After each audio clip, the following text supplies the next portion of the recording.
A intenção primeira é fazer uma conferência, mas eu não posso esperar uma conferência para começar a trabalhar, né? Então, aquele conhecimento que já está estabelecido nas próprias operativas e o que a gente traz de vida e tal, a gente já vai levando alguns desenhos, alguns rascunhos no sentido de que a gente entende mais correto, né? Por exemplo, definir as áreas que atuarão as forças, tá? Isso chama-se redefinir as áreas, identificar os homens que vão trabalhar aquelas áreas de maneira integrada, Polícia Civil e Militar, para que a sociedade possa compreender quem são os responsáveis pela segurança naquele, não é no bairro, é numa área que sempre será composta por mais de um bairro. Isso aí é básico. Como é básico, utilizar as estatísticas, os dados trazidos para dirigir esse policiamento, em termos de horário, em termos de dia, enfim, em termos de local, né? Como é básico também, dar suporte de informação, de inteligência para aqueles que vão patrulhar aquela área, ou seja, identificar quem são as pessoas que estão cometendo delitos patrimoniais naquela área, quem é que está matando, porque quem mata mais de uma vez e aí se repete, os autores, quem assalta mais de uma vez, tá? Então, a gente entende isso como fundamental e como básico, tá? Agora, ouvir a sociedade numa conferência vai extrair dela, tá certo? O que há de mais específico para cada região, para cada estado, unindo a academia, unindo a sociedade civil organizada, os profissionais de segurança, enfim, todos, né? É uma necessidade também porque traz um compromisso, uma parceria, tá certo? Que essa construção existe, que é uma construção coletiva. Então, dela conhecer, dela agir, dela acompanhar, dela ter se manifestado, ter sugerido, ter participado. Então, a gente está desenhando. Esse tempo aí vai ser de contratação, onde vai fazer, qual local, que tempo, as pessoas que vão participar, que vão agendar. Mas a primeira ideia é fazer uma conferência, né? E a roda está rodando e a gente tem que caminhar. Unindo todos esses atores para tentar extrair o máximo, ser mais objetivo possível, para que entendamos exatamente quais são as demandas. Claro, um diagnóstico específico da casa tem que ser feito por nós, né? Mas o que pretende a sociedade e o que a gente pode fazer com os meios que dispomos, né? Em que tempo isso se realizará? Isso é um planejamento de longo prazo. Então, isso trata-se a conferência mais de um diagnóstico, né? E aí, a partir desses dados, a gente passa e com os que são técnicos próprios, como as estatísticas, como dados de estatística, que decorrem dos registros de ocorrência, né? A gente elaborará uma situação que funda-se num princípio muito, muito básico, que em todo canto funciona, da territorialidade. O homem que está policiando ali, o homem que está cuidando da segurança, deve ser conhecido e deve ser conhecedor do seu território. Não que ele seja eternizado naquele, ele pode ir mudando, mas não pode haver uma mudança abrupta. Você está trabalhando 10 anos num lugar, tira e muda para outro lugar que você não conhece, traga gente que não traga para lá, que isso vai causar um estresse, certo? Mas pode ser uma mudança paulatina, de acordo com a mancha do crime também. O crime se movimenta de acordo com a repressão qualificada, né, de acordo com a prevenção. Então, ele pode se movimentar para um ponto ou para outro, e a gente também tem que estar acompanhando isso para não estar lançando em campo o policiamento para um lugar que, na verdade, já é uma zona de tranquilidade. Cumprida a meta, tá certo? Você deve ter premiação. Em que forma? N formas. Mas primeiro você tem que ter um tempo de medição para saber se aquilo está sendo consolidado verdadeiramente ou é uma situação momentânea. Estou fazendo uma coisa que daqui a 2 meses não vai mais acontecer, volta tudo. Então, um tempo de medição, que é mais ou menos um tempo de prova, né? prova para aqueles que estão trabalhando e prova para ver se aquele modelo é esse mesmo ou exige correções de rumo, né? Então, feito isso, por óbvio que eu não posso tratar os iguais desigualmente, né? Então, eu não posso tratar os desiguais igualmente, aliás, né? Se você fez mais, se você bateu a meta acordada e você não bateu, então a gente tem que premiar alguns e repreender outros, né? Então a gente tem que fazer essa construção. Essa construção passa por mudança de legislação, o que não é pouco tempo, que às vezes se vale, mas a gente já tem o apoio da Assembleia, que eu devo fazer uma visita em breve, né, aos parlamentares estaduais, enfim, do próprio governador, o patrocínio dele, né, para o encaminhamento dessas matérias que repercutem na construção. Então, a premiação, por exemplo, em termos de promoção, valer 1 ponto, ou 2, ou 10, como o que seja, para uma promoção. A dificuldade é porque cada um tem uma legislação própria de promoção.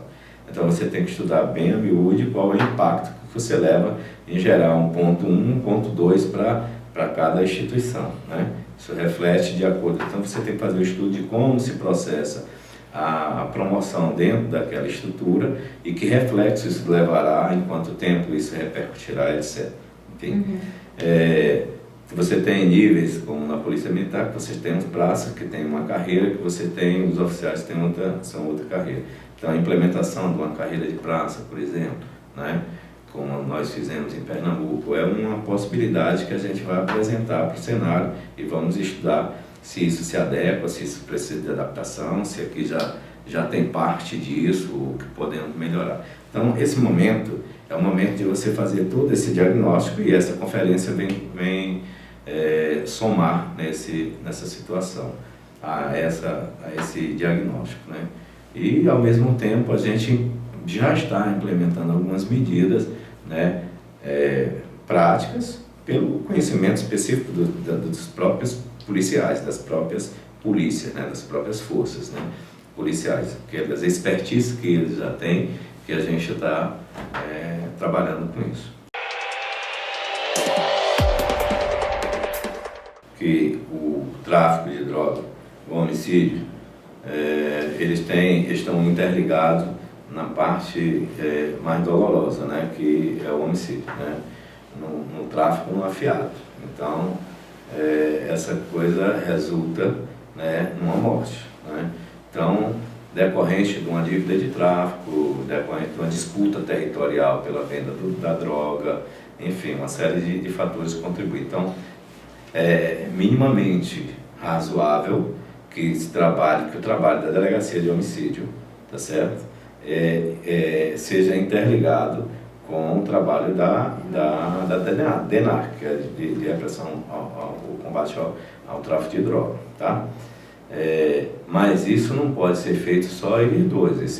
Quem está na rua é a Polícia Militar, então ela tem uma série de informações dia a dia, que deve ser compartilhada com a Polícia Civil e mais inteligência, que é um trabalho que depende também do Ministério Público, do Poder Judiciário, né, na concessão das quebras, de sigilos, nos acompanhamentos, etc. Então, objetivamente, terá que trabalhar integrado a DENARC com a DHPP e com esse suporte operacional do dia a dia das polícias militares.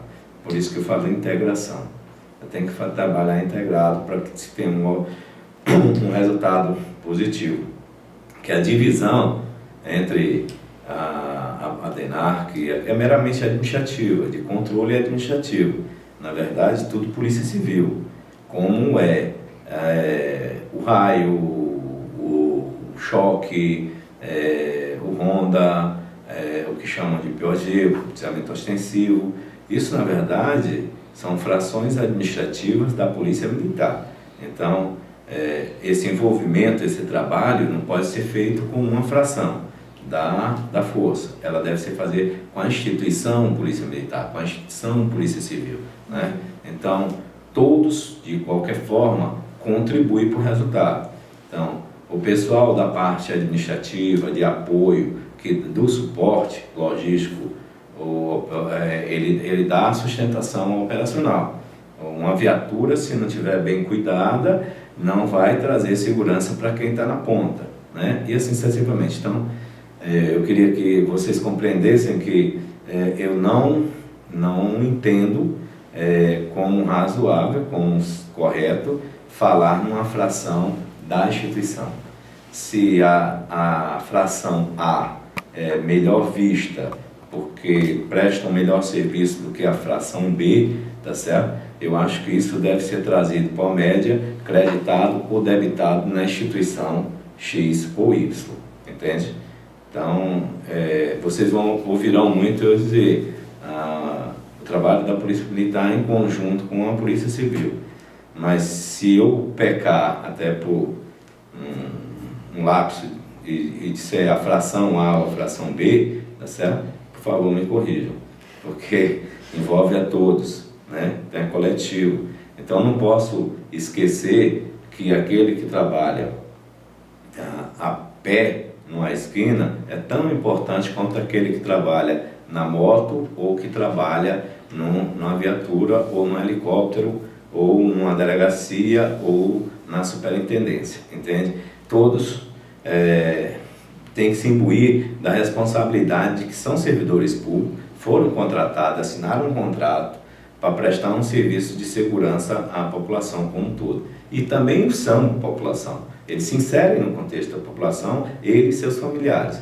Então, com essa concepção, né, de espírito público, de fazer o seu dever de casa, é que nós estamos trabalhando. É nesse sentido que a gente encaminha as nossas falas e o nosso trabalho. Precisamos mudar a cultura de patrulhar, tá? A cultura deve deixar de ser reativa para deixar de ser proativa. Para ser proativa, eu preciso abordar mais, eu preciso ter inteligência, eu preciso ter informação de quem age naquela área, eu preciso também conhecer melhor aquela área, tá? E preciso direcionar, eventualmente, um tipo de policiamento motorizado, ou a pé, ou em viaturas, naqueles horários específicos. Essa hora que a gente está falando, né, com certeza o que mais ou quase se movimenta aqui são motos. Então, nesse momento, tá certo? A gente precisa entender que a gente precisa ter mais mobilidade. Então, tanto o policiamento a pé como o policiamento motorizado, a meu ver, e ao ver de vários policiais que a gente conversou, entende exatamente igual, tá? Agora, durante todo o dia, não. Isso é que é inteligência, é você acompanhar o movimento. Qual é o momento que a sociedade está mais exposta, mais vulnerável à violência? No momento que ela se desloca pela manhã, no geral, para levar o menino no colégio, para ir para o trabalho e tal. A massa, aquilo que está nos apartamentos, que estão nas casas, que estão na residência, de uma maneira geral, se dirige às ruas, né? Às vias. Então é o momento que você está mais vulnerável, correto? O segundo momento é aquela fração do almoço, né? Que você se desloca ou para pegar filho, para deixar filho no colégio, essa coisa toda, para ir para um restaurante, para fazer essa refeição. O terceiro momento, você tem a saída, né? Para casa, ao final do expediente. Mas a gente ainda tem um quarto momento, tá certo? Que também chama a atenção, que é a saída das escolas, né? No turno da noite, né? As faculdades, hoje muitas faculdades, muitos colégios que funcionam à noite, que às vezes você sai para casa, você sai para a rua, para ir à faculdade, ao colégio, né? E só ali, depois das 22 horas, ou a partir daí, você vai se deslocando para a residência. É um outro momento também que a gente deve ter com atenção no policiamento. Que tipo de policiamento, né? Então, isso é um trabalho que a gente vai fazer com a expertise dos policiais que já tem, né? Quais são os locais críticos, quais são os momentos críticos, quais são os equipamentos mais adequados, quais são as informações que aqueles policiais que estão ali devem receber, enfim, né? E cobrar deles uma resposta disso, né?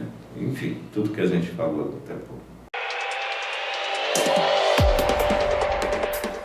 Eu não sou médico e não tenho expertise nem autoridade para contestar uma licença concedida por um médico, tá? mas que é homologada por uma junta do Estado, tá? De 3 outros médicos, tá? Mas, havendo dúvida com relação à graciosidade ou não dessa licença, nós temos o poder de mandar investigar. Faticamente, posso te colocar, enquanto controlador geral, já processamos alguns servidores, policiais, civis e militares, com licenças falsas, tá certo? Um deles, eu me lembro bem, inclusive foi excluído dos quadros. Por óbvio, há reflexo, a falsidade foi gerada pelo médico? Não, foi gerada por ele próprio. O médico não sabia que estava sendo utilizado o carimbo dele, alguma coisa dessa natureza, tá? Então, essa é uma questão que eu posso dizer, então, objetivamente. O policial, a quantidade de policial nas ruas, né, faz falta. A quantidade de policial que nós temos, claro que faz falta. 2, é uma questão médica, é de saúde, a gente precisa focar sobre isso. Qual o tipo de problema que está sendo repetido? De saúde se for desvio de conduta, tá certo? Tem que se colocar a investigação e se punir quem tiver que punir, tá? Inclusive quem eventualmente concedeu gratuitamente essa licença. Fazê-lo adequadamente, com inteligência. Até onde eu tenho conhecimento, ocorre em algumas outras cidades e o período, o horário que isso ocorre, tá certo? Do final da noite para a madrugada, tá? É um flash, vai, acontece e sai, tá? Para onde são os mesmos, tá certo? Isso deve ser processado e respondido pela inteligência, tá? O policiamento ostensivo por si só, tá certo? Não tem esse condão de combater isso, tá? Mas é indispensável, desde que ele tenha informação. Quais são as rotas que essas pessoas estão seguindo? São os mesmos? Que o material, que equipamento eles usam? De onde é que vem esse explosivo? Quem está vendendo, né? É o mesmo tipo de armamento? Ou seja, será que se essa arma foi usada aqui, tá certo? Foi usada ali e acolá, tá? Percebe-se um padrão ou que sugere que são as mesmas figuras. Temos imagens, então isso reflete um trabalho de inteligência e de integração, na medida que a Polícia Militar, com maior capilaridade, ela tem chega muitas informações que às vezes não são processadas ou são escaneadas, escaneio aqui no sentido de escaneadas e guardadas, né? São concebidas e não são difundidas, né? Nem trabalhadas. A princípio, eventualmente, pode ter. A gente já pode dizer que hoje, então, um trabalho de inteligência efetivo vai trazer resultados, isso, com brevidade, integrado. O que aconteceu de ontem para hoje, por exemplo, né? Já temos a Polícia Civil, através do delegado Romero, e da Polícia Militar, através do Major,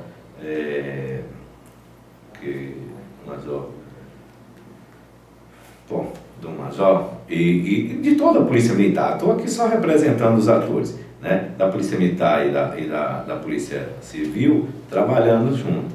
Já há indícios de autoria. E se confirmado esses indícios de autoria, essa autoria já foi identificada em outra ação. Ou seja, um dos atores está identificado. Segundo passo, tá certo? Se não tiver nenhum mandado de prisão expedido, cabe ao delegado solicitar isso ao Poder Judiciário e, claro, vai contar com o apoio do Ministério Público, indiscutivelmente. E a força policial militar vai ter, em qualquer lugar, o dever de prender aquele que já está com a ordem de prisão, sem ter que esperar uma nova ação para prendê-lo ou para fazê-lo em flagrante, entende?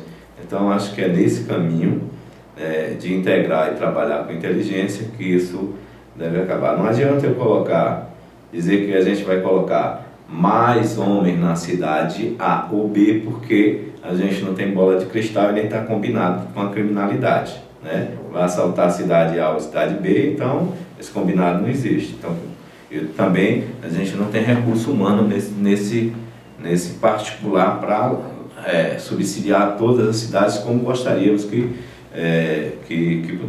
deveríamos fazer, né? Que desejam todos, aliás, né?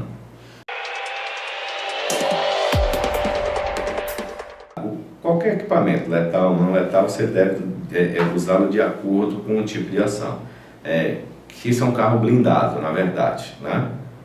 Caveirão é uma mácula que traz pelo que se é noticiado no Rio de Janeiro, né? Foi apelidado, né, disso. Mas trata-se de um carro blindado, é um carro que dá uma certa proteção, uma maior segurança aos policiais no enfrentamento desse tipo de delito à la cangaço, né? Onde a troca de tiro é uma constante.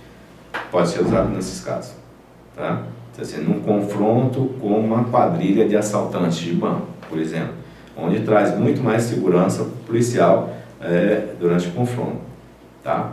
Pode ser usado, se for antidistúrbio, pode ser usado nas questões de distúrbio, como vocês veem em qualquer lugar e em qualquer país do mundo, tá? Agora, receber um caveirão, não, tá certo? A gente vai receber um carro ou um blindado ou um equipamento que deverá ser usado adequadamente. Não só adotada, como ampliada. Toda boa prática, tá certo? E a gente não tem preconceito algum que já esteja aqui instalada, já tenha sido implementada, ou que tenha em outro qualquer estado ou país, tá certo? Adaptada à nossa realidade, não transplantada automaticamente, mas adaptada às nossas condições, tá certo? É sempre bem-vindo. A questão das câmeras, efetivamente você tocou num ponto importante, tá certo? A sociedade se apropriou desse equipamento? Eu creio que não. Mas a gente tem que fazer uma autocrítica, né? Que a gente vai tentar corrigir e tem uma ação já sendo desenhada para isso, tá certo? Que é a identificação visual, tá certo? Desses equipamentos, não só para a população do estado, né? De Fortaleza especialmente, mas para qualquer um que venha precisar de um contato imediato com a polícia, porque aquele equipamento está instalado em um poste, né? Para que a sociedade está instalado em um poste, você toca o botão e aciona diretamente, fala diretamente com o atendente, sem aquele circuito do teleatendente para passar e tal, está no 190. E ele está te vendo, para evitar trote, né? Está falando contigo ao vivo e as pessoas ali têm um microfone e tem um alto-falante para você ouvi-lo e ele também ouvir você. Mas eu acho que esse equipamento precisa se tornar mais visível, identificável, tem que ter uma marca, né? Para que o estrangeiro que chega aqui amanhã, ou o pernambucano, o paraibano, o carioca, o paulista, saiba que quando chegar no Ceará, aquele tipo de equipamento, ou aquela imagem, tá certo? Representa um caminho mais curto para uma emergência. Pedir uma ambulância, informar uma ocorrência policial, um acidente, passar uma informação do que ele está vendo, que eventualmente não esteja no raio das câmeras, entende? Então, a nossa ação já decidida, que a gente está implementando, a sua pergunta foi, parece que debate exatamente com o que eu estava construindo, né? Se eu anunciando que eu vou fazer, já vão querer me marcar um tempo. Isso, eu preciso de parceria para ser rápido, tá certo? Então, eu estou buscando parcerias para trazer essa identificação. Essa parceria para evitar aquele trabalho de licitação que a gente só teria a identificação visual ano que vem, por causa do tempo do processo que tem que seguir, etc. Tá? Então, A nossa pretensão quanto às canas, e para ser objetivo com você, é trazê-la a apresentá-la à sociedade, tá? Para que ela se aproprie desse equipamento, que é um equipamento extremamente útil, tá? Não só para a prevenção, para a informação, mas para a investigação. As imagens que ali são coletadas são armazenadas e servem à Polícia Judiciária para depois trazer uma identificação daquele que eventualmente delinquiu e está nesse raio. Esse tripé, tá certo? Vale para qualquer família, que é a célula menor da sociedade. Vale para a empresa que você trabalha, vale para a empresa Coca-Cola, vale para a Presidência da República, vale para a Secretaria ABC, vale para em qualquer lugar, em qualquer instituição. Se você tem a menor estrutura dessa sociedade, chama-se família. Se você tem uma boa gestão dos recursos, como eu disse, pense num pai, numa família que sobrevive com salário mínimo, tá certo? Que ele dá uma boa educação, que ele cobra do garoto uma nota boa, uma hora de estudo, etc. Por certo, você terá um bom resultado enquanto cidadão desse garoto, tá? Da mesma forma, você pode transplantar isso para essa empresa que você trabalha. O presidente vai utilizar da melhor forma os meios disponíveis dele. O dinheiro que ele vai aplicar 50 mil câmeras se você só precisa de uma. Não vai contratar 50 pessoas se ele só precisa de uma, né? Então, mas ele vai impor para você meta, né? Então você tem que trabalhar e tem que responder. Se não responder, né? Então tem alguma situação. Vale para tudo. Vale para Pernambuco, vale para Recife, vale para Pernambuco, vale para o Rio, vale para São Paulo, vale para qualquer lugar. Especialmente, né, se você considerar que isso vale da família a qualquer uma das empresas, qualquer uma do mundo, para Ford, para todas, tá? Então, esse tripé, que eu chamo de tripé estruturador,